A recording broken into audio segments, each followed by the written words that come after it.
Welcome to our channel tech mechanical and electrical. आप सभी student जानते हैं 14 फरवरी आईओसीएल टेक्निकल अटेंडेंट का एग्जाम है। ज्यादातर स्टूडेंट का तरफ से रिक्वेस्ट आया था इसका ऑफिशियल प्रीवियस ईयर पेपर को लेकर डिस्कस करने के लिए। तो मैं प्रीवियस ईयर पेपर कलेक्ट किया हूं, उसका बाद 50 क्वेश्चन ऑलरेडी एक क्लास में डिस्कस कर दिया हूं। आज मैं डिस्कस करूंगा इस क्लास में लास्ट 50 क्वेश्चन। तो जो भी स्टूडेंट आज मेरा ये वाला वीडियो देख रहा है, सबसे पहले आप लोग पिछला वाला वीडियो देखिए, उसका बाद आज का वीडियो देखना। अगर वीडियो आप सभी के लिए हेल्पफुल होगा, अगर मेहनत अगर अच्छा लगे तो आप लोग चैनल को जरूर सब्सक्राइब करना, वीडियो को लाइक करना और जितना ज्यादा हो सके फ्रेंड्स के साथ शेयर कर देना। तो आप लोग जानते हैं आईएसएल में टोटल 100 क्वेश्चन आएगा। इनमें से आएगा 75 क्वेश्चन आएगा मिक्स क्वेश्चन, जो टेक्निकल से आएगा। जो भी ट्रेड का वैकेंसी था सभी ट्रेड से क्वेश्चन आएगा। और 25 जो क्वेश्चन आएगा जनरल इंग्लिश, जनरल नॉलेज और रहेगा मैथ रहेगा और रीजनिंग से क्वेश्चन रहेगा। ठीक है, तो पिछला दिन में डिस्कस कर दिया था टोटल 50 क्वेश्चन जो था टेक्निकल का क्वेश्चन, और भी टेक्निकल का 25 क्वेश्चन बाकी है। ठीक है, तो सबसे पहले 25 क्वेश्चन को डिस्कस करूंगा, उसका बाद नॉन टेक्निकल पार्ट में मैथ को, रीजनिंग को एक एक करके मैं हल करूंगा। तो आप लोग पूरा वीडियो को देखना, वीडियो आप लोगों के लिए पसंद आएगा। आप लोग जानते हैं मैं मैकेनिकल वालों के लिए क्लास लेता हूं। इलेक्ट्रिशियन का 2 एक क्वेश्चन आएगा तो हमको स्किप करना ही पड़ेगा, क्योंकि उतना ज्यादा एक्सप्लेनेशन मैं नहीं दे पाऊंगा।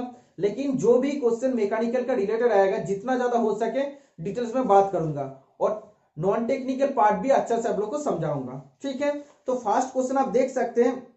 तो आप लोग क्वेश्चन देख पाएंगे, वीडियो का नीचे जो बॉक्स रहेगा छोटा बॉक्स में आप लोग को क्वेश्चन दिखाएगा। ठीक है, तो फर्स्ट जो क्वेश्चन है 51 नंबर को, by which effect of electric current both generator and motor are working. Electric current का कौन सा इफेक्ट का मदद से जनरेटर और मोटर दोनों काम करता है। तो इलेक्ट्रिक करंट का कौन सा इफेक्ट से होता है, तो magnetic effect of electric current का वजह से जनरेटर और मोटर दोनों काम करता है। ठीक है, तो क्या होता है magnetic effect of electric current. ठीक है, इसका बाद which one of the following has the lowest flash point of all. तो सबसे पहले जानना चाहिए आप लोग को फ्लैश पॉइंट क्या बोलते हैं। फ्लैश पॉइंट तो टेक्निकल का क्वेश्चन है, आप लोग को जानना चाहिए फ्लैश पॉइंट किसको बोलते हैं। The temperature at which vapour is given out from the oil या लुब्रिकेंट जो भी होगा। ठीक है, तो कोई भी एक टेम्परेचर है जिस टेम्परेचर में धुआं निकालना स्टार्ट हो जाएगा, वेपर निकालना स्टार्ट हो जाएगा। The temperature at which vapour is given out. Okay, मतलब वेपर निकलना स्टार्ट हो जाएगा, उस टेम्परेचर को क्या बोलते हैं, फ्लैश पॉइंट बोलता है। ठीक है, तो डीजल के लिए अलग होता है, केरोसिन के लिए अलग होता है, पेट्रोल के लिए अलग होता है, फर्नेस ऑयल के लिए अलग अलग होता है। तो सबसे लोएस्ट फ्लैश पॉइंट किसका होता है, डीजल का सबसे कम होता है। ठीक है, मतलब क्या, एक टेम्परेचर होता है जिस टेम्परेचर में डीजल से धुआं निकालना, वेपर निकलना स्टार्ट हो जाएगा, उस टेम्परेचर को फ्लैश पॉइंट बोलते हैं। और एक क्वेश्चन आता है फायर पॉइंट। ज्यादातर स्टूडेंट के एक दोनों का बीच में कंफ्यूजन हो जाता है। तो इसमें वेपर निकलना स्टार्ट होता है, फायर पॉइंट में क्या होता है, एक टेम्परेचर होता है। सोच लीजिए कि डीजल का हम बात करते हैं, डीजल का फायर पॉइंट। तो एक टेम्परेचर होता है जिसमें डीजल में आग लग जाता है और कंटिन्यूअसली वो जलते रहता है, उसको बोलते हैं फायर पॉइंट। ठीक है,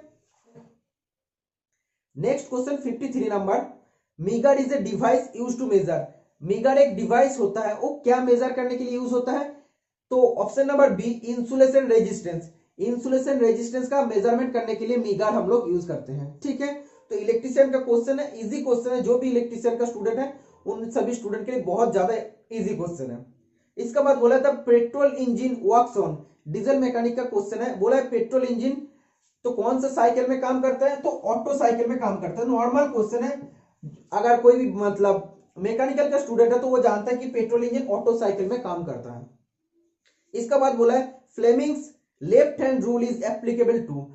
फ्लेमिंग का जो लेफ्ट हैंड रूल होता है तो किसके लिए एप्लीकेबल होता है, वो डीसी मोटर। ठीक है, डीसी मोटर के लिए एप्लीकेबल होता है। तो आप लोग को याद रहना चाहिए option number B is the right answer हो जाएगा। अगर इधर पूछेगा इस बार कि फ्लेमिंग्स राइट हैंड रूल किसके लिए एलिजिबल होता है, किसके लिए एप्लीकेबल होता है, तब हो जाता डीसी जनरेटर। ठीक है, आप लोग को याद रहना चाहिए। Next question, in A colour code on A resistance black represented. जो कलर कोड होता है रेजिस्टेंस का, तो ब्लैक कलर क्या मतलब इंडिकेट कर रहा है, क्या रिप्रेजेंट कर रहा है, तो ब्लैक कलर जीरो को रिप्रेजेंट करता है। ठीक है, अगर रेड कलर बोलता तो रेड कलर होता 2 को रिप्रेजेंट करता, ठीक है। ऑप्शन में 4, तो 4 कौन सा कलर को रिप्रेजेंट करेगा? येलो को, पीला कलर को। अगर 5 का बात करते हैं तो 5 हो जाता ग्रीन, ओके। और 8 का अगर बात करते हैं 8 हो जाता ग्रे, और 9 क्या हो जाता? 9 हो जाता व्हाइट, ठीक है।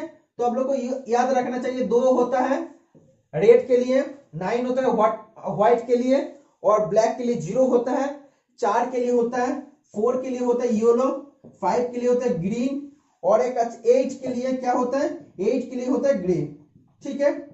तो इनमें से कोई भी कलर से क्वेश्चन इस बार पूछेगा, जो भी टॉपिक से इस बार क्वेश्चन पूछा है वो सभी टॉपिक से फिर से आप लोग देख के जाना, इधर इस टॉपिक से इस बार भी क्वेश्चन पूछे जाएगा। Next question, brass gets discoloured in air. Brass अगर वायु में रहेगा, एयर में रहेगा, तो डिस्कलर मतलब उसका कलर हट जाता है, because of the presence of which one of the following gas in air. Air में कोई भी गैस रहता है जिसका कारण ब्रास का कलर डिस्कलर हो जाता है, मतलब कलर विहीन हो जाता है, ठीक है, कलर लेस हो जाता है। तो कौन सा किसका कारण होता है? हाइड्रोजन सल्फाइड का कारण होता है, H2S। तो कभी कभी केमिकल फॉर्मूला भी पूछ लेता है, हम लोग को याद रहना चाहिए H2S। और एक चीज, H2S का स्मेल कैसा होता है? रोटेन एक जैसा होता है, ठीक है। रोटेन एक सड़ा हुआ अंडा जैसा होता है ना, बदबू आता है, तो उसका जैसा इसका स्मेल होता है, ठीक है। तो ये भी क्वेश्चन आ सकता है। इसका बात बोला, speed time graph of a body is straight line parallel to the time axis the body has. मतलब क्या बोला है? ये तो साइंस का क्वेश्चन है, इसको तो हम इजीली सॉल्व करा सकते हैं ना। स्पीड टाइम ग्राफ बोला है, इधर स्पीड इधर टाइम है, ठीक है। बोला the speed time graph of a body is straight line parallel to the time axis. तो टाइम एक्सिस क्या है? इसका पैरेलल अगर होगा तो द बॉडी हैज, तो ये बॉडी का मतलब एक बॉडी में क्या है, तो आप लोगों को जानना चाहिए। तो कांस्टेंट जा रहा है ना, इसका तो पैरेलल जा रहा है। अगर ऐसे ऊंचा नीचा होता तो अलग बात है, ये तो यूनिफॉर्म जा रहा है, मतलब कांस्टेंट जा रहा है ना, तो इसलिए यूनिफॉर्म स्पीड में जा रहा है। ये आप लोग बोल सकते हैं यूनिफॉर्म मोशन में जा रहा है, ठीक है। तो यूनिफॉर्म मोशन ऑप्शन में नहीं है, uniform speed is the right answer, ठीक है। तो ये चीज आप लोग को याद रहना चाहिए। जैसे भी बोला है कि टाइम का पैरेलल है, इसीलिए पैरेलल हो गया, ठीक है। नेक्स्ट क्वेश्चन 59 नंबर का, सीमेंस और मो is the unit of. Siemens और मो किसका यूनिट होता है? कंडक्टेंस का भी यूनिट होता है और एडमिटेंस का भी यूनिट होता है, इसीलिए सी इज द राइट आंसर, ठीक है।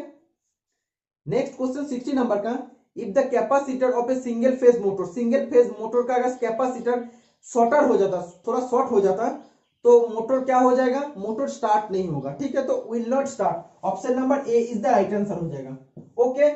अगर सिंगल फेज मोटर का अगर कैपेसिटर जो रहता है वो अगर छोटा हो जाता तो क्या होता है? वो स्टार्ट नहीं होता, ठीक है। तो आप लोग को ये याद रहना चाहिए। Next question, after hardening process the metal becomes harden and also will become more.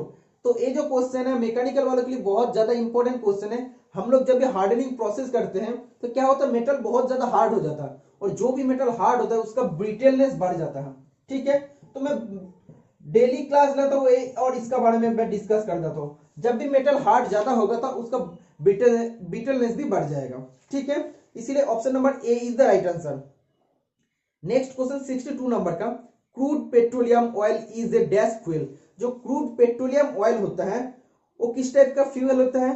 Primary भी होता है, फॉसिल भी होता है, ठीक है। इसीलिए option number C is the right answer, both A and B. Next question 63 number का, which one of the following metal is used for nuclear energy. इनमें से कौन सा एक मेटल है जो न्यूक्लियर एनर्जी के लिए यूज होता है, ठीक है। तो हम लोग जानते हैं यूरेनियम जो होता है ये भी होता है, थोरियम भी होता है, नियोबियम भी होता है। तो सबसे पहले हम लोग को जानना चाहिए इसके एटॉमिक नंबर के बारे में। तो यूरेनियम जो होता है, यूरेनियम का एटॉमिक नंबर होता है 92, ओके। थोरियम का होता है 90 और नियोबियम का होता है 41, ठीक है। आप लोग को याद रहना चाहिए, बहुत इंपॉर्टेंट क्वेश्चन है। तो तीनों जो मेटल है तो तीनों न्यूक्लियर एनर्जी के लिए हम लोग यूज कर सकते हैं, ठीक है। नेक्स्ट क्वेश्चन 64 नंबर का, a body travels at a distance of 198 metre in straight line in 22 second, what is the velocity of the body. तो वेलोसिटी का फॉर्मूला क्या होता है? वेलोसिटी का फॉर्मूला क्या होता है आप लोग को जानना चाहिए, ये होता है डिस्प्लेसमेंट बटा टाइम। ठीक है, तो डिस्प्लेसमेंट मतलब क्या है, distance covered in straight direction. ठीक है, स्पीड मतलब क्या है, कितना स्पीड में तुम जा रहे हो, वो स्ट्रेट नहीं होगा तो कोई बात नहीं, ऐसे ऐसे हो सकता है। ओके, लेकिन डिस्टेंस मतलब क्या है, ऑलवेज जो सबसे नियरेस्ट डिस्टेंस होता है और सबसे स्ट्रेट डिस्टेंस होता है। ठीक है, वो हर टाइम स्ट्रेट डिस्टेंस होता है और नियरेस्ट डिस्टेंस होता है। तो इधर क्या बोला है, स्ट्रेट लाइन में कितना डिस्टेंस है, स्ट्रेट लाइन में 198 मीटर, मतलब क्या है, इसको डिस्प्लेसमेंट बोलता है। तो डिस्प्लेसमेंट 190 मीटर है और टाइम कितना है, 22 सेकेंड है। ठीक है, तो काटने के बाद क्या हो जाएगा, आप देख सकते हैं 9 आंसर आ जाएगा। ठीक है, तो 9 मीटर पर सेकेंड। ठीक है, अब लोग को जानना चाहिए डिस्टेंस, डिस्टेंस अलग है, डिस्प्लेसमेंट अलग है। डिस्प्लेसमेंट मतलब क्या है, जब भी ट्रैवल करेगा वो स्ट्रेट लाइन में ट्रैवल करेगा। ठीक है, और सबसे नियरेस्ट डिस्टेंस होगा। नेक्स्ट क्वेश्चन 65 नंबर का, dye penetrant method is generally used to locate. जो डाइपेनिट्रेंट मेथड होता है, तो हम लोग जानते हैं कहां पे हम लोग यूज करते हैं, जब भी सरफेस डिफेक्ट को हम लोग चेक करते हैं। जैसे हम लोग वेल्डिंग करते हैं, वेल्डिंग करने के बाद हम लोग को तो चेक करना चाहिए कि वेल्डिंग कैसा हुआ है। तो वेल्डिंग इंस्पेक्शन जब भी हम लोग करते हैं तब देखते हैं, एक होता है डिस्ट्रक्टिव टेस्ट और एक होता है नॉन डिस्ट्रक्टिव टेस्ट। मतलब क्या, हम लोग विजिबली देख के या कोई भी मशीन लगा के अगर हम लोग देखेंगे कि इसमें कोई टेस्ट मतलब पोरोसिटी या होल वगैरह कुछ है कि नहीं, सरफेस क्रैक है कि नहीं, तो ये जो देखते हैं इसको बोलता है नॉन डिस्ट्रक्टिव टेस्ट। और डिस्ट्रक्टिव टेस्ट मतलब क्या है, उसको बेंडिंग करके तोड़ फोड़ के देखने को बोलता है डिस्ट्रक्टिव टेस्ट। तो नॉन डिस्ट्रक्टिव टेस्ट का अंदर आता है डाइपेनिट्रेंट टेस्ट। तो डाइपेनिट्रेंट टेस्ट में हम लोग सरफेस डिफेक्ट को चेक करते हैं, पोरोसिटी है कि नहीं, सरफेस में कोई प्रॉब्लम है कि नहीं, क्रैक वगैरह है कि नहीं, चेक करते हैं। ठीक है, तो हम लोग मैग्नेटिक टेस्ट का द्वारा भी हम लोग देख सकते हैं, लेकिन दोनों मैग्नेटिक टेस्ट जो होता है और जो होता है इधर क्या बोला, डाइपेनिट्रेंट टेस्ट। ठीक है, तो दोनों सरफेस डिफेक्ट को चेक करते हैं, लेकिन इसमें से डिफरेंस क्या है, एक क्वेश्चन आता है डिफरेंस क्या होता है। जो डाइपेनिट्रेंट टेस्ट होता है वो फेरस एंड नॉन फेरस दोनों मेटल के लिए यूज होता है। ठीक है, और जो मैग्नेटिक होता है, मैग्नेट मतलब क्या, फेरस होना चाहिए, तो ये सिर्फ फेरस मटेरियल के लिए यूज होता है। ठीक है, अगर फेरस मटेरियल हम लोग वेल्डिंग किए उसमें अगर अब सरफेस डिफेक्ट है तो हम लोग इसका मदद से चेक कर सकते हैं, मैग्नेटिक टेस्ट। लेकिन डाइपेनिट्रेंट टेस्ट में एक एडवांटेजेस होता है कि फेरस नॉन फेरस जो भी रहता है इसका मदद से हम लोग चेक कर सकते हैं सरफेस डिफेक्ट को। Okay, next question, which one of the following operation can be perform by lathe. Lathe machine में, खराद मशीन में कौन सा ऑपरेशन हम लोग परफॉर्म कर सकते हैं। तो आप लोग जानते हैं टर्निंग भी होता है, चैम्फरिंग भी होता है, थ्रेड कटिंग भी होता है। ठीक है, तो इसीलिए all of the above is the right answer, D is the right answer हो जाएगा। तो टर्निंग आप लोग जानते हैं, इसका बारे में ज्यादा अभी डिस्कस करने का नहीं आप लोग को एग्जाम है, क्योंकि आप लोग जानते हैं अलग अलग ट्रेड के क्वेश्चन पूछ सकता है, लेकिन अलग अलग ट्रेड का जो भी क्वेश्चन पूछा है सिंपल क्वेश्चन पूछा है। अगर हम फीटर का बात करते हैं तो फीटर का बहुत ही सिंपल क्वेश्चन पूछा गया है।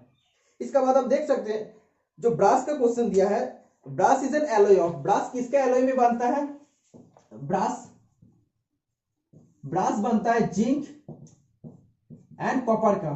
ठीक है, जिंक और कॉपर का मदद से ब्रास बनता है, आप लोग को याद रहना चाहिए। इसका बाद बोला है टी, इसका बाद बोला है ब्रोंज किसका मदद से बनता है, ब्रोंज अगर पूछेगा इस बार ब्रोंज भी पूछ सकता है, तो हो जाएगा कॉपर प्लस टीन। ठीक है, याद रहना चाहिए। और गान मेटल, अगर गान मेटल बोलते तो क्या होता है, आप देख सकते हो थर्ड नंबर में ऑप्शन जो है कॉपर टीन एंड जिंक, तो तीनों मिला के हो जाएगा गान मेटल। ठीक है, next question, which one of the following welding process uses consuming electrode. मतलब इनमें से कौन सा एक वेल्डिंग प्रोसेस होता है जिसमें कंज्यूमिंग इलेक्ट्रोड हम लोग यूज करते हैं। तो ये आता है टीग और मीग वेल्डिंग के अंदर, थोड़ा सा हाई लेवल का वेल्डिंग चला जाता है, फिर भी हम थोड़ा सा आप लोग को बताऊंगा। टीग और मीग वेल्डिंग अगर हम बात करते हैं दोनों होता है आर्क वेल्डिंग, आर्क वेल्डिंग के अंदर ही दोनों आता है। ठीक है, तो टीग और मीग वेल्डिंग में क्या होता है, तो आप लोग अच्छा से समझना। टीग वेल्डिंग में non consumable consumable electrode use होता है। ठीक है। और इसमें कंज्यूमेबल इलेक्ट्रोड,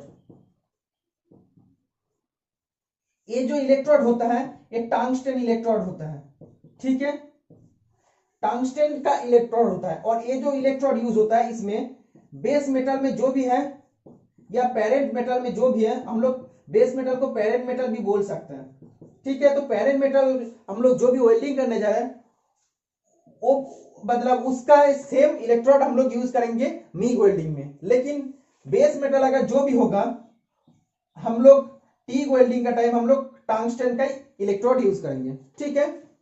ये चीज आप लोग को समझ में आना चाहिए। टीग मतलब होता है टंगस्टन इनर्ट गैस वेल्डिंग, मीग मतलब होता है मेटल इनर्ट गैस वेल्डिंग। तो इसमें क्या होता है नॉन कंज्यूमेबल और कंज्यूमेबल मतलब क्या है, एक अब लोग को समझा देता हूं। जो वेल्डिंग होता है मीग वेल्डिंग में दो मेटल रहता है, बेस मेटल जो भी है, सोच लीजिए बेस मेटल है स्टील, सोच लीजिए जस्ट एज एन एग्जांपल, तो स्टील है। तो ये जो इलेक्ट्रोड होगा, ठीक है, ये जो इलेक्ट्रोड होगा कौन कौन सा इलेक्ट्रोड होगा, ये कंज्यूमेबल इलेक्ट्रोड होगा, ठीक है। तो ये क्या हो गया, ये बेस मेटल स्टील है मतलब ये स्टील का इलेक्ट्रोड होगा, ओके। तो कंज्यूम मतलब क्या है, जब भी हीट आता है तो ये इलेक्ट्रोड जो स्टील का इलेक्ट्रोड है ये गलते गलते गलते गलते कंज्यूम मतलब क्या है ना, क्या होता है मतलब खोता है, ठीक है, धीरे धीरे कंज्यूम होता है। तो कहां आता है, कंज्यूम होके इधर इधर इधर कलेक्ट होता है, ठीक है। तो ये जो इलेक्ट्रोड है, इलेक्ट्रोड धीरे धीरे पिघलता है और इधर इधर इधर इधर आता है, ठीक है, ऐसे आता है। तो ये स्टील का इलेक्ट्रोड का एक चेम्बर जैसा रहता है, तो उधर से स्टील का इलेक्ट्रोड का कलेक्शन आता है, मतलब रोलर जैसा रहता है। तो स्टील का इलेक्ट्रोड ऐसे खुलते खुलते आएगा, ठीक है। तो इधर गलते गलते जाएगा, पिघलते जाएगा और इधर खुलते खुलते आएगा, ठीक है। तो मेटल जब भी गर्म होगा तो धीरे धीरे इधर इधर आएगा और इधर उसका बाद इसका अंदर चला जाएगा और वेल्डिंग हो जाएगा, ठीक है। तो ये होता है मीग वेल्डिंग। लेकिन टीग वेल्डिंग में क्या होता है, टीग वेल्डिंग में अगर बात करते हैं, वेट एक मिनट, अगर हम लोग टीग वेल्डिंग का बात करते हैं तो अगर दो बेस मेटल है, सोच लीजिए कोई भी बेस मेटल अगर स्टील ही है एज एन एग्जांपल, ठीक है, इसमें कौन सा इलेक्ट्रोड रहेगा, जो भी मेटल है इसको देखना नहीं है, टीग वेल्डिंग में कौन सा इलेक्ट्रोड रहेगा, टीग वेल्डिंग में टंगस्टन का इलेक्ट्रोड रहेगा, ठीक है। और इसमें कोई भी ऐसे चेंबर जैसा नहीं रहेगा, ठीक है, कि इधर से इलेक्ट्रोड आते रहेगा, सब कुछ नहीं होगा। ये जो इलेक्ट्रोड होगा कंज्यूमेबल मतलब क्या है, इलेक्ट्रोड धीरे धीरे कंज्यूम होके नीचे जो वेल्डिंग पोजीशन है, जो वेल्डिंग गैप है इसमें आ जाएगा, ठीक है। लेकिन नॉन कंज्यूमेबल मतलब क्या है, ये जो इलेक्ट्रोड है कभी भी खोएगा नहीं, मतलब ये कभी पिघलेगा नहीं और इसका अंदर नहीं आएगा, ये जस्ट इसको हीट देगा, मेटल को हीट देगा और मेटल गल के ये दोनों जुड़ जाएगा। ऐसा भी हो सकता है, नहीं तो अलग से कोई बाहर से फिलर मेटल हम लोग दे सकते हैं, ठीक है। तो फिलर मेटल देगा तो क्या हो जाएगा, ये जो इलेक्ट्रोड है, तो इलेक्ट्रोड कौन सा इलेक्ट्रोड है, आप देख सकते हैं टंगस्टन के इलेक्ट्रोड आएगा, तो इधर से हीट आएगा और फिलर मेटल गलते गलते जाएगा, पिघलते जाएगा और इधर आके टोटली जम जाएगा और एक वेल्डिंग बनाएगा। तो दोनों में डिफरेंस क्या हुआ, इसको बोलते हैं कंज्यूम, मतलब क्या है, इलेक्ट्रोड जो होगा स्टील का या पेरेंट्स मेटल जो भी रहेगा उसका इलेक्ट्रोड्स होगा वो धीरे धीरे कंज्यूम होके इधर कलेक्ट होगा, ओके। और इसमें क्या है नॉन कंज्यूमेबल, और इसमें क्या है नॉन कंज्यूमेबल में क्या होता है, ये इलेक्ट्रोड कभी भी कंज्यूम नहीं होगा, कभी खोएगा नहीं, ठीक है। तो अलग से हम लोग फिलर डॉट यूज कर सकते हैं, नहीं तो इसको जनरली हम लोग बेस मेटल को हीट करके वेल्डिंग कर सकते हैं। जनरली ये जो यूज होता है ये यूज होता है थीन मेटल के लिए, ठीक है, जो टीग वेल्डिंग यूज के लिए थीन मेटल के लिए यूज होता है। क्योंकि अगर हम लोग ज्वाइन करने जाएंगे तो अगर बेस मेटल को ओनली हीट देंगे तो थिक मेटल को पूरा पिघलना मुमकिन नहीं होता, तो इसीलिए थीन मेटल के लिए यूज होता है। और ये होता है थिक मेटल के लिए, मीग वेल्डिंग होता है थिक मेटल के लिए, ओके। जनरल पर्पस के लिए हम लोग इसको यूज नहीं करते, हम लोग इसको यूज करते हैं। ये बहुत ही फास्ट प्रोसेस होता है और ये बहुत ही स्लो प्रोसेस होता है, ठीक है।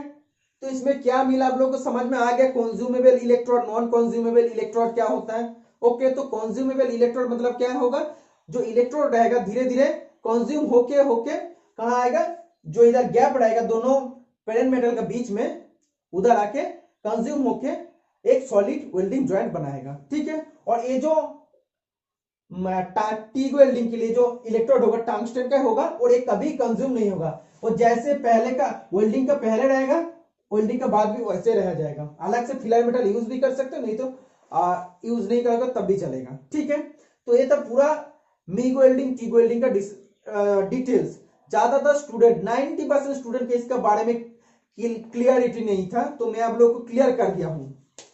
तो जितना ज्यादा होगा हमसे, अगर इंपॉर्टेंट टॉपिक होगा तो उसको मैं धीरे धीरे आप लोग को साथ एक्सप्लेन कर दूंगा, आप लोग का कोई भी टॉपिक में प्रॉब्लम नहीं रहेगा। ठीक है, इसका बाद 1 horsepower is equal to, 1 horsepower is equal to क्या होता है, तो कल का जो क्लास लिया था एनपीसी, आप लोग जानते हैं एनपीसीआईएल, बार्क,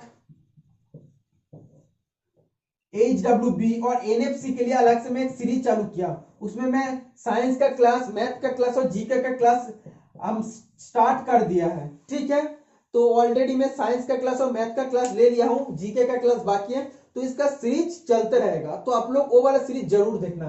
काल का क्लास में मैं एक क्वेश्चन करा दिया था, तो इसमें बोला है 1 horsepower is equal to कितना होता है, कितना वाट, 746 वाट होता है। तो ये तो सब लोग जानते हैं, लेकिन मैट्रिक में पूछेगा तो कितना होगा, 735.5 वाट हो जाएगा। ठीक है, वाट किसका यूनिट होता है, वाट होता है पावर का यूनिट। ओके, नेक्स्ट क्वेश्चन आप देख सकते हैं, which one of the following light source has least, मतलब इनमें से कौन सा लाइट सोर्स सबसे कम होता है, तो इनकैंडेसेंट सबसे कम होता है, तो option number C incandescent is the right answer हो जाएगा।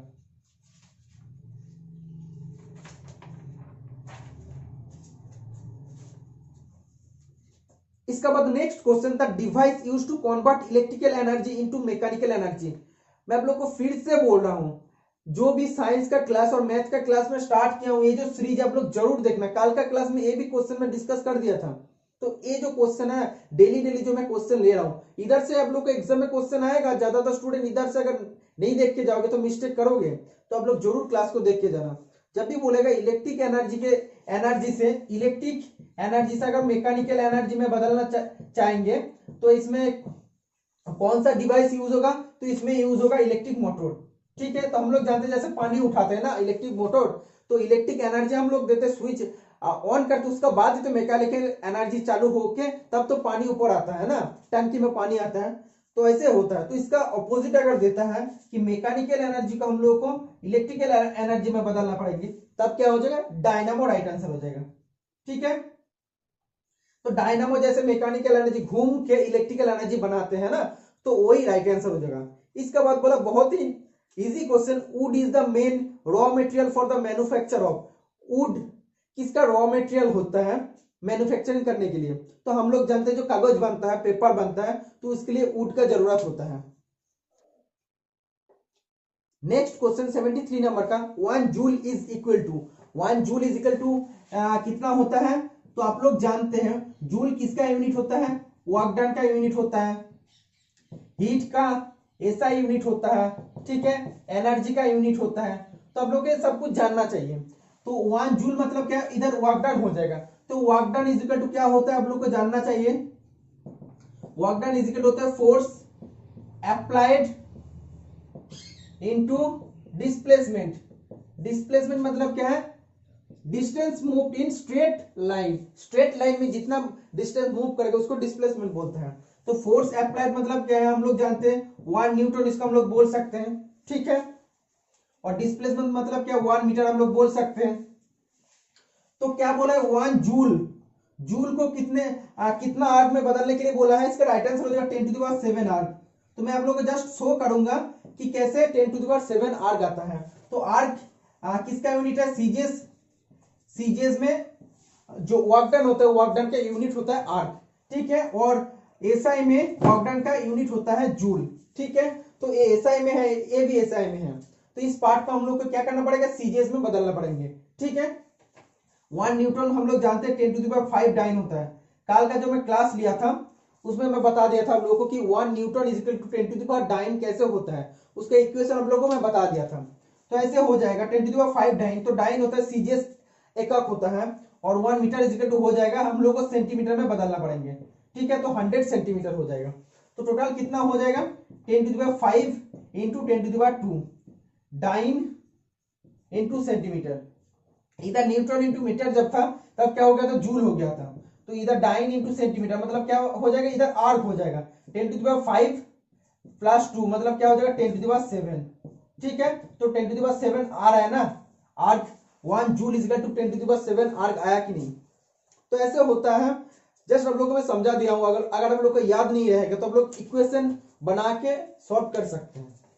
Next question, inside a hollow spherical conductor, जो हॉलो स्फेरिकल स्फेयर होता है, स्फेरिकल कंडक्टर के अंदर इलेक्ट्रिक फील्ड क्या होता है, तो इलेक्ट्रिक फील्ड 0 होता है। जब भी बोलेगा हॉलो स्फेरिकल कंडक्टर, ठीक है, हॉलो सॉलिड नहीं है, सॉलिड का बात होता तो अलग हो जाता, तो जब भी हॉलो स्फेरिकल कंडक्टर का बात करेगा तब इसका electric field is equal to हो जाएगा 0।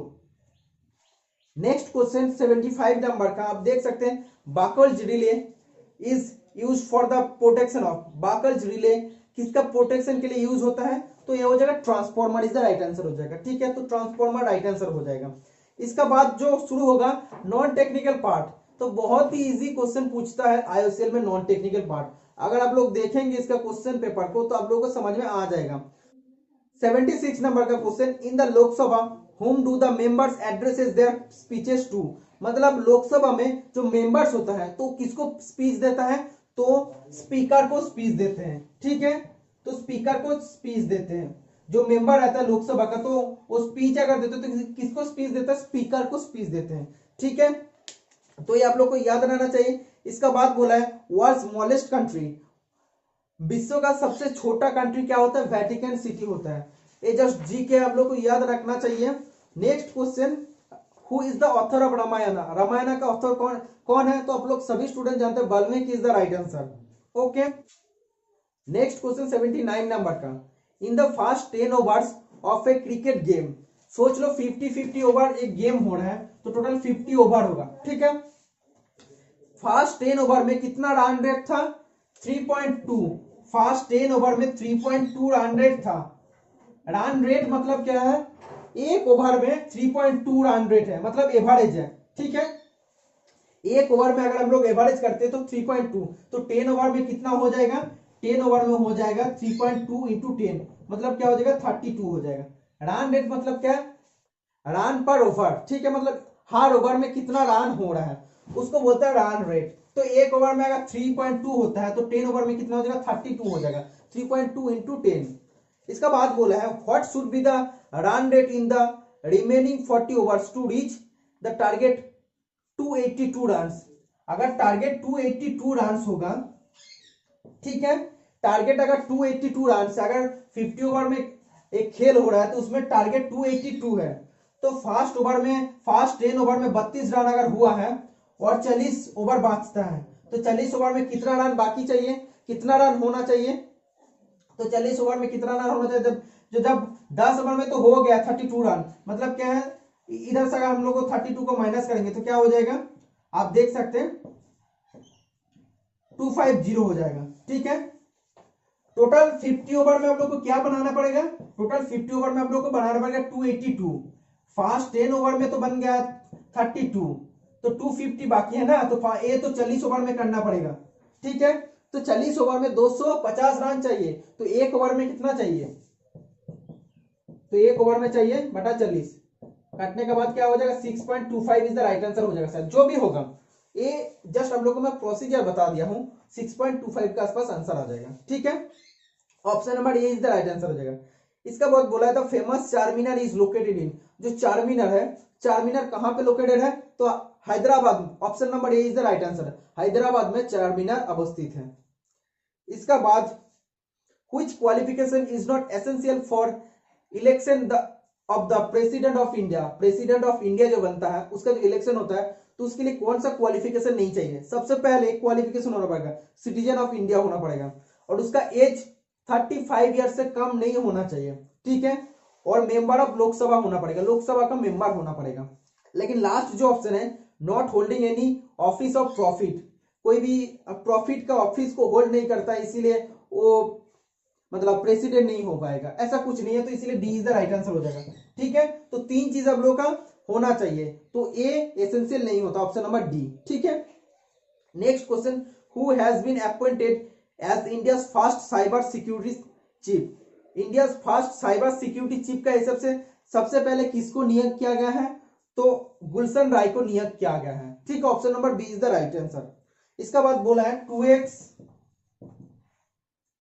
Plus 5 is equal to 23 minus X. ये जो क्वेश्चन है बहुत सिंपल क्वेश्चन पूछा गया है। अगर कोई भी स्टूडेंट अगर नॉर्मल सा मतलब टेक्निकल पढ़ के नॉर्मल अगर कोई भी नॉन टेक्निकल पढ़ के गए हैं तो 25 में से वो तो 20 ला पाएगा। आप देख सकते हैं, इसको क्या करना पड़ेगा, इधर आ जाएगा तो प्लस हो जाएगा, 3x इजिकल हो जाएगा क्या, इधर माइनस हो जाएगा तो अच्छा हो जाएगा, x इजिकल हो जाएगा 6। ठीक है, तो 6 इज द राइट आंसर हो जाएगा, तो option number D plus 6 is the right answer हो जाएगा। नेक्स्ट क्वेश्चन इंग्लिश से क्वेश्चन है, इंग्लिश से भी बहुत इजी क्वेश्चन पूछे गए। बोला dash animal do you like, मतलब कौन सा एलिमेंट तुम पसंद करते हो, तो मतलब कौन सा, मतलब क्या, which animal do you like, ऐसे हम लोग बोलते हैं ना कि which book do you like, मतलब कौन सा किताब तुम पसंद करते हो, वैसे है। तो आप लोग को ये जो क्वेश्चन है इसका राइट आंसर हो जाएगा which animal do you like, मतलब कौन सा एनिमल तुम पसंद करते हो। इसका बाद next question, in MS Excel Microsoft Excel में the intersection of row and column is called, जो रो होता है और कॉलम होता है तो उसका जो इंटरसेक्शन होता है तो उसको क्या बोलते हैं, इसको बोलते हैं सेल। ठीक है, तो एक्सेल में जो मेन चीज होता है सेल होता है, तो cell is the right answer. इसका बाद next question, which one of the following is the only India state to have land boundaries with Myanmar and Bangladesh. India का कौन सा एक स्टेट है जिसका साथ बाउंड्री में क्या क्या है, म्यांमार और बांग्लादेश है, बांग्लादेश। तो कौन सा स्टेट का बाउंड्री में ये दो देश हैं, तो जो मिजोरम स्टेट है, तो मिजोरम स्टेट अगर इधर है तो उसका बाउंड्री में बांग्लादेश है और म्यांमार है। ठीक है, तो option number A is the right answer. इसका बाद next question, which one of the following is not a programming language, इनमें से प्रोग्रामिंग लैंग्वेज कौन सा नहीं है, तो option number D Pentium is the right answer, option number D right answer हो जाएगा। नेक्स्ट क्वेश्चन मैथ से पूछा है, तो बोर्ड इरेज करने के बाद आप लोगों को मैं समझा देता हूं बहुत ही अच्छा से। नेक्स्ट क्वेश्चन 88 नंबर का, 66 क्यूबिक सेंटीमीटर ऑफ सिल्वर, मतलब कितना सिल्वर बोला है, 66 क्यूबिक सेंटीमीटर मतलब सेंटीमीटर क्यूब, तो ये वॉल्यूम है, मतलब वॉल्यूम जब भी रहेगा तो क्यूब में रहता है, तो कितना सिल्वर है, 66 सेंटीमीटर क्यूब सिल्वर है। तो इससे हम लोग को एक तार बनाना पड़ेगा, वायर बनाना पड़ेगा, तो जिसका डायमीटर होगा, वायर का डायमीटर होगा 1 mm होगा। ठीक है, 1 mm होगा, और जो डायमीटर जब 1 mm होगा मतलब डायमीटर का इतना होगा, तो लंबा कितना होना चाहिए, तो लंबा कितना होना पड़ेगा, तो वही निकालना पड़ेगा। ठीक है, मतलब क्या, इसका हाइट कितना होगा निकालना पड़ेगा। ठीक है, इतना सिल्वर है, तो ये सिल्वर से हम लोग को एक वायर बनाना पड़ेगा, तो जिसका डायमीटर होगा 1 मिलीमीटर, तो मिलीमीटर को सबसे पहले क्या करना पड़ेगा, सेंटीमीटर में बदलना पड़ेगा, क्योंकि ये सेंटीमीटर में है। ठीक है, तो हम लोग बदल लिए हैं, तो ये डायमीटर वाला एक तार अगर बनाने जाएंगे तो कितना इसका हाइट होगा या लेंथ होगा, तो आप देख सकते हैं इतना जो सिल्वर उधर से अगर हम लोग वायर बनाएंगे तो कितना हाइट होगा या लेंथ होगा, तो इसके लिए एक फॉर्मूला होता है, तो ये होता है सिलेंडर का वॉल्यूम का फॉर्मूला। तार जब भी बनता है ना तो सिलेंडर होता है। ठीक है, तो सिलेंडर का फॉर्मूला जब होगा तो आखिर में तो यही आएगा ना, 66 सेंटीमीटर क्यूब ही आएगा ना, तो आप देख सकते हो 22/7 हो जाएगा, और आर स्क्वायर मतलब क्या है, रेडियस, तो ये क्या है, ये तो आप देख सकते हैं डायमीटर है, तो इसको हम लोग ऐसे लिख सकते हैं ना, 0/1/2 इंटू 0.1/2 लिख सकते हैं, इंटू एच इंटू 66, तो ये पॉइंट को हम लोग उठाने के बाद 10 लिख सकते हैं। ठीक है, तो ऐसे हम लोग काट सकते हैं 22 इंटू 3 66, इधर 3 आएगा, आप देख सकते हैं एच इजिकल टू क्या हो जाएगा, टोटल आ जाएगा 2 to 4 2800 इंटू 3। ठीक है, तो टोटल आ जाएगा 8400। ठीक है, तो क्वेश्चन में क्या बोला था, ये जो आएगा ये सेंटीमीटर में आएगा, क्वेश्चन में यही बोला था कि जो इतना एक वॉल्यूम वाला एक सिल्वर है, तो उधर से हम लोग एक वायर बनाना पड़ेगा। जब वायर का डायमीटर 1 mm हो जाएगा तो लेंथ कितना होगा, ठीक है, तो लेंथ इतना होगा 8.00 सेंटीमीटर, ठीक है। Next question, a certain work can be completed by 60 men in 4 days। कोई भी एक वर्क है तो कितना दिन में कंप्लीट करना पड़ेगा, मतलब कर सकते हैं 60 men 4 day में कंप्लीट कर सकते हैं। तो आफ्टर 2 days, 2 दिन बाद 30 men were shifted to other job, मतलब 2 दिन बाद, 2 दिन का तो काम हो गया, मतलब क्या है 60 मैन के लिए 2 दिन काम हो गया, और 2 दिन तो बाकी है ना, और 2 दिन बाकी है। तो 60 मैन के लिए अगर 2 दिन का काम बाकी है तो उसका बाद क्या बोला, 30 मैन और शिफ्टेड, मतलब 30 आदमी को, मैन को अलग जगह में शिफ्ट करा दिया है। मतलब और कितना रहता है, 30 मैन रहता है, 60 से अगर 30 मैन चला जाएगा तो 30 रहेगा। तो वो कितना दिन में काम को कर सकते हैं, मतलब एक काम था जो 60 दिन में कोई आदमी, मतलब एक काम था जो काम 60 आदमी 4 दिन में कर सकते हैं, तो 2 दिन कर लिया, मतलब और कितना दिन बाकी है, 60 आदमी 2 दिन में काम को कर सकते हैं। तो 60 आदमी 2 दिन में काम को कर सकते हैं, लेकिन क्या हुआ 30 आदमी चला गया, तो ये जो बाकी जो काम है तो उसको जो 2 दिन में कर सकते थे 60 आदमी, तो अभी 30 आदमी कितना दिन में कर सकते हैं, ठीक है। अगर ऐसे करना पड़ेगा, 60 मेन अगर एक काम को 2 दिन में कर सकते हैं तो एक मेन वो काम को कितना दिन में करेगा, मतलब ज्यादा टाइम लगेगा, ठीक है। 2 × 60 होगा, एक मेन तो ज्यादा टाइम लगेगा, और जब 30 मेन रहेगा तब क्या होगा, तब कम लगेगा। तो काटने का बाद क्या हो जाएगा, 2 × 2 4 हो जाएगा, ठीक है। तो 4 लगे 4 दिन लगेगा 30 आदमी को बाकी 2 दिन का काम पूरा करने के लिए, ठीक है। तो पहले तो 60 आदमी 2 काम, मतलब 60 आदमी 2 दिन का काम किए थे, तो इधर क्वेश्चन में पूछा है कि टोटल डेज कितना होगा। जो 60 आदमी का 4 दिन का काम था, ठीक है, 60 आदमी रहता तो 4 दिन में कंप्लीट करा देते, लेकिन 60 आदमी 2 दिन काम कर दिया और बाकी 2 दिन का काम छोड़ के गया है, ठीक है। मतलब 60 आदमी रहता तो 2 दिन में खत्म हो जाता, लेकिन 30 आदमी है इसीलिए 4 दिन लग गया। तो टोटल कितना दिन लगा है, 4 प्लस पहला 2, मतलब टोटल 6 डेज लग गया, ठीक है। तो ये था क्वेश्चन में। इसका बाद बोला square root of 4761 is equal to, जो 4761 है इसका स्क्वायर रूट कैसे होगा। तो आप लोग ऐसे एलसीएम करके भी कर सकते हैं, ऐसे ऐसे कर सकते हैं तो वो भी इजी होता है, नहीं तो आप लोग ऐसे कर सकते हैं, ये जो स्क्वायर रूट होता है तो हम लोग कर सकते हैं 6 × 6 = 36, तो 2 से मल्टीपल करेंगे तो 12 आ जाएगा। तो आप देख सकते हैं 1161, इसका बाद क्या होगा 9, ठीक है। तो 9 से अगर मल्टीपल करेंगे तो क्या हो जाएगा, 9 हो जाएगा, तो 9 9 8 तो आ जाएगा, आप देख सकते हैं 1161, ठीक है। मतलब ये 9 इधर चलेगा तो 69 इसका राइट आंसर आ जाएगा। आप लोग ऐसे भी एलसीएम करके भी कर सकते हैं, तो 2 पेयर आप लोगों को करना पड़ेगा। अगर ऐसे आएगा 5 5 3 3, मतलब क्या एक निकलेगा एक निकलेगा एक, मतलब ऐसे करना होगा। रूट ओवर के अंदर 2 × 2 × 5 × 5 × 3 × 3, तो ठीक है। तो ए 2 से 1 निकलेगा, ए 5 से 1, ए 3 से 1, तो ऐसे करके भी आप लोग कर सकते हैं, कोई बात नहीं। नेक्स्ट बाकी 10 क्वेश्चन बचा है। बोला है what is the 50% of 40% of ₹3450। Of मतलब क्या है, मल्टीपल साइन है। तो ये इरेज करने के बाद मैं आप लोगों को समझा देता हूं। तो कैसे करना पड़ेगा, बोला है 50% मतलब क्या है, ऐसे बोला 50% ऑफ 40% ऑफ ₹3450। तो ऑफ का मतलब क्या है, ऑफ का मतलब होता है मल्टीपल साइन, ठीक है। तो 50% मतलब क्या है, 100 में से 50 मतलब 50/100, ऑफ मतलब मल्टीपल हो जाएगा। 40% मतलब 40/100, ऑफ मतलब क्या हो जाएगा, मल्टीपल साइन हो जाएगा 3450। तो कटने के बाद क्या हो जाएगा, आप देख सकते हैं, इसको काटेंगे तो 2 आ जाएगा, तो इधर 2 आ जाएगा, तो टोटल क्या आ जाएगा, आप देख सकते हैं टोटल आ जाएगा इधर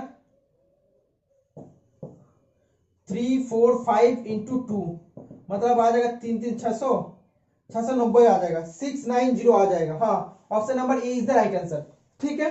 तो जस्ट ऑफ जब भी बोलेगा मतलब उसका मल्टीपल साइन डायरेक्टली नहीं बोला है, तो आप लोग ऑफ को हटा के जस्ट मल्टीपल साइन को पुट कर देना। उसका बाद जब परसेंटेज बोला है मतलब क्या है 50/100 40/100 हो जाएगा, ठीक है। बहुत ही आसान क्वेश्चन। इसका बाद बोला है रैम का फुल फॉर्म क्या होता है? रैम होता है random access memory. Option number B is the right answer. अगर पूछता रोम का फुल फॉर्म क्या है? Read only memory.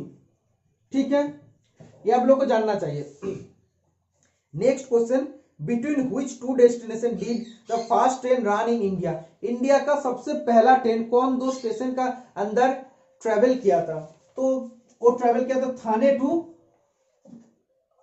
To Bombay. ठीक है, तो Bombay to Thane is the right answer हो जाएगा, बॉम्बे टू थाने। तो कौन सा डे में चला था? 1853 16 अप्रैल।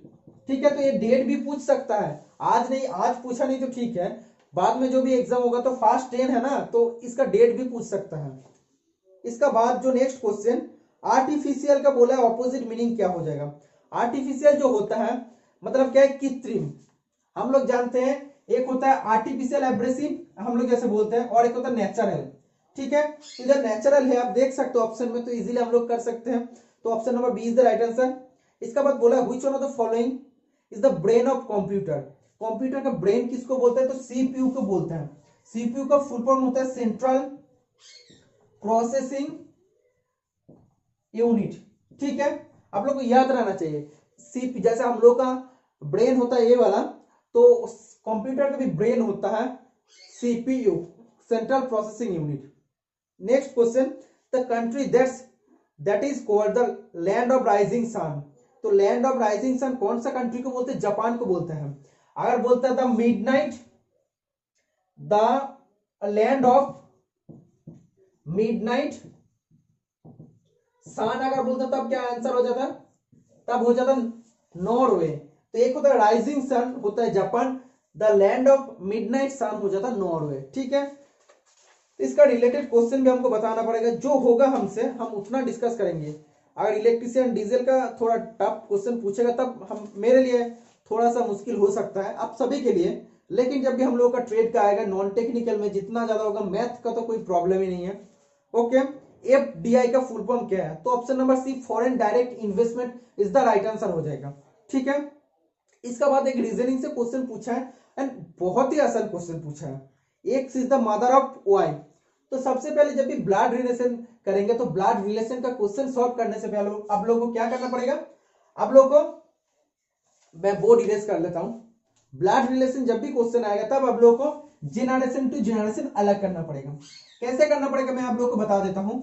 बोला है X is the mother of Y. X क्या है? वाई का मदर है। ठीक है, वाई का मदर है, तो ये एक तो जेनरेशन है, हम लोग का मम्मी का जैसे जेनरेशन है वैसे ये मेरा है। ठीक है, तो इधर क्या पूछ रहा है सोच लो, जस्ट जब भी ब्लड रिलेशन बोलेगा तब खुद का बारे में सोचना। ठीक है, तो ये बोला X is the mother of Y, मतलब क्या है? वाई का मम्मी ए है, एक्स है। ठीक है, तो जब भी लेडीज होगा, फीमेल होगा, तब भी माइनस साइन से हम लोग डिनोट करेंगे। एक जस्ट आइडेंटिफिकेशन, जस्ट ट्रिक्स और कुछ नहीं है। और जब भी मेल होगा तब प्लस साइन हम लोग लिखेंगे। ठीक है, तो बोला है एक्स वाई का मदर है, लेकिन बोला है कि Y is not the daughter of X, लेकिन वाई एक्स का डॉटर नहीं है। तो ये कैसे हो सकता? जब एक्स बोल रहा है कि ये इसका मम्मी है, तो वाई कैसे बोल रहा है कि मैं उसका डॉटर नहीं हूं? मतलब क्या है, डॉटर नहीं तो क्या सन तो हो सकता है ना। जस्ट मैं आप लोगों को मेरा एग्जांपल देके आप लोगों को मैं समझा रहा हूं। मेरा मम्मी है, मेरा ऊपर है, आप देख सकते एक्स है, वो बोल रहा है कि वो मेरा मम्मी है, लेकिन मैं क्या बोल रहा हूं? मैं उसका मतलब डॉटर नहीं हूं, तो मैं क्या हूं? उसका सन है ना। तो वाई का साथ उसका रिलेशन क्या हो जाएगा? सन हो जाएगा। जस्ट नॉर्मली आप लोग को खुद का बारे में सोचना पड़ेगा, जेनरेशन वाइज आप लोग को लिखना पड़ेगा, तब आप लोग का कोई प्रॉब्लम नहीं आएगा। और फीमेल है तो माइनस और मेल है तो प्लस लिखना पड़ेगा। ओके, नेक्स्ट क्वेश्चन है लास्ट क्वेश्चन, आज का पेपर का सबसे मोस्ट इंपॉर्टेंट, ज्यादातर स्टूडेंट को ये क्वेश्चन का आंसर जानना चाहिए। डॉक्टर एपीजे अब्दुल कलाम का फुल फॉर्म क्या है? एपीजे का फुल फॉर्म क्या है? एपीजे मतलब क्या है? अबुल फकीर जैनुल अब्दीन अब्दुल कलाम। ठीक है, अबुल फकीर जैनुल अब्दीन अब्दुल कलाम। ठीक है, तो ये बहुत ही इंटरेस्टिंग क्वेश्चन आप लोग को जानना चाहिए, क्योंकि मेरा भी जब शायद 7th 8th में एक चैप्टर था, लेसन था, उसमें उसका बायोग्राफी था। तो उसमें मैं पढ़ा था, तो एक क्वेश्चन तो सबके लिए इजी होगा, तो आप सभी के लिए शायद इजी होगा। तो ये था आज का टोटल 100 क्वेश्चन का डिस्कशन, आज खत्म हुआ। अगर आज का एक्सप्लेनेशन जितना ज्यादा हो सके मैं आप लोग को एक्सप्लेनेशन दिया हूं। अगर आप लोग को वीडियो पसंद आए तो चैनल को जरूर सब्सक्राइब करना। आने वाला हार्ड टेक्निकल जॉब का आप लोग को अपडेट मिलेगा। और ये जो आईओसीएल टेक्निकल अटेंडेंट का पीबीएस क्वेश्चन पेपर है, अगर आप लोग को पीडीएफ चाहिए तो पीडीएफ मैं प्रोवाइड करा दूंगा। आप लोग डिस्क्रिप्शन बॉक्स में जाइए, वीडियो का डिस्क्रिप्शन बॉक्स में जाके उधर एक लिंक रहेगा टेलीग्राम का, टेलीग्राम लिंक में आप लोग जुड़ जाइए। उधर मैं टेलीग्राम में ये पीडीएफ दे दूंगा, ठीक है। तो आप लोग प्रिंट आउट कर लेके और भी अच्छा से देख सकते हैं कौन सा टॉपिक से क्वेश्चन आया था, उस पर और भी थोड़ा सा फोकस कर लेना कि उधर से ज्यादा क्वेश्चन पूछेगा तो आप लोग का कोई प्रॉब्लम ना हो, ठीक है। तो जितना ज्यादा हो सके मैं आज डिस्कस कर दिया हूं। अगर आप लोग को पसंद है तो जरूर लाइक कीजिए। मैं भी मेहनत कर रहा हूं आप सभी के लिए, थोड़ा सा सपोर्ट कीजिए। मैं और भी आगे बढ़ूंगा आप सभी का आशीर्वाद में, आप सभी का सपोर्ट में। आज के लिए इतना ही, मिलते हैं नेक्स्ट वीडियो में। Bye bye.